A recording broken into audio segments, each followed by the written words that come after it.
हमारी संस्कृति, हमारे संस्कार सदा रहें हमारे साथ। सब्सक्राइब करें तिलक।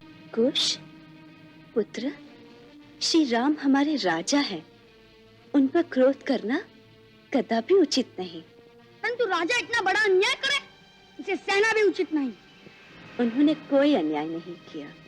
एक निर्दोष पत्नी को, जिसे वे स्वयं भी पवित्र मानते थे, केवल कुछ लोगों के कहने से घर से निकाल देना, यह सर्वथा अनुचित और अन्यायपूर्ण कार्य था।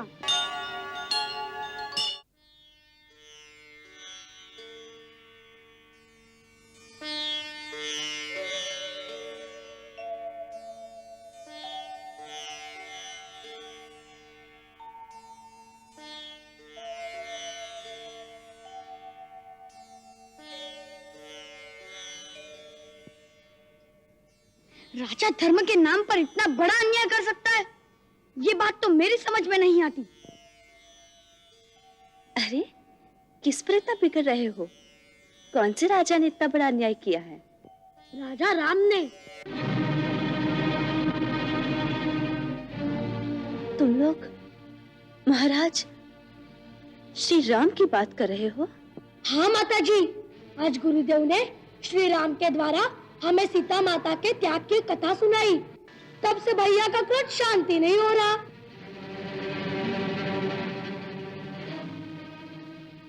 कुश पुत्र, श्री राम हमारे राजा हैं। उन पर क्रोध करना कदापि उचित नहीं। परंतु राजा इतना बड़ा अन्याय करे, इसे सहना भी उचित नहीं। उन्होंने कोई अन्याय नहीं किया।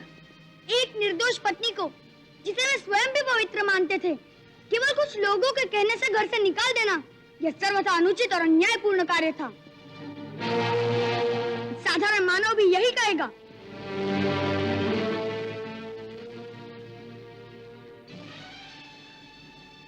हाँ, साधारण मानव का यही निर्णय हो सकता है, परंतु श्री राम साधारण मानव नहीं है।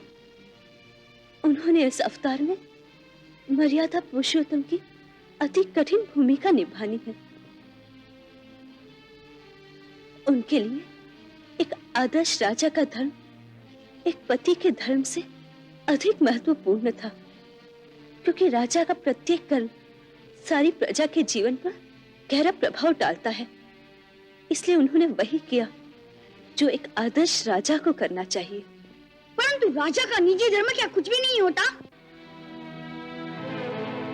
बेचारी पत्नी को वन के कांटों में भेजकर स्वयं राजमहलों का ऐश्वर्य भोगना, ये कहाँ का न्याय है? ये तुमसे किसने कह दिया कि वो स्वयं राजमहलों के ऐश्वर्य में खोए हुए थे? उन्होंने तो अपने जीवन के समस्त सुखों को भी सीता के साथ ही वनवास दे दिया।